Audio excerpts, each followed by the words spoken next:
bulan 7. Bulan 7, tahap 2. Tahap 2 boleh okey kan? Boleh. InsyaAllah. Boleh kan?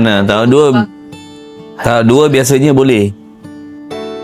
Yang tahap 4, tahap 2 boleh. Tapi kena jagalah. Emosi semua kena jaga. So dah kemo berapa kali dah? 5 kali. 5 kali. Dah baik. Memanglah. Itu yang masa pergi hospital doktor suruh kemo cepat-cepat. Betul. Kita belum lagi standby apa-apa baru tahu kan. Terkejut juga kan. Dia bagi pilihan tu kemo ke tidak. Tapi kalau boleh kemo lah pasal tahu lagi. Yalah. Masih boleh Kemo ni dia cuma ada kita ada sakit je.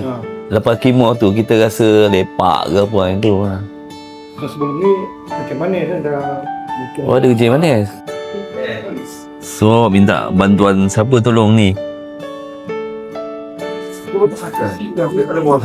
Tak yayasan ni, yayasan. Sekarang nak, yayasan siapa kenal kan? Budi tu. Kena sabarlah. Dik, boleh baik insyaAllah.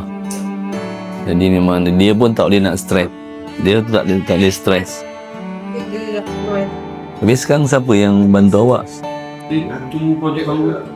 Kita kontrak je kan. Itu buat apa dulu yang lepas? Oil and gas lah. Oil and gas. Oil and gas. Tapi sak je. Boleh belum. Lama lagi. 10 tahun lagi baru pencen. Lihat lagi. Tegak. Macam ni sikit. Tegak. Okey bang.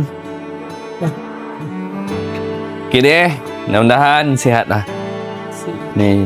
InsyaAllah ni sumbangan sikit lah pada Yayasan Pasir Gudang. Saya bawa ziarah memang bawa semangat lah.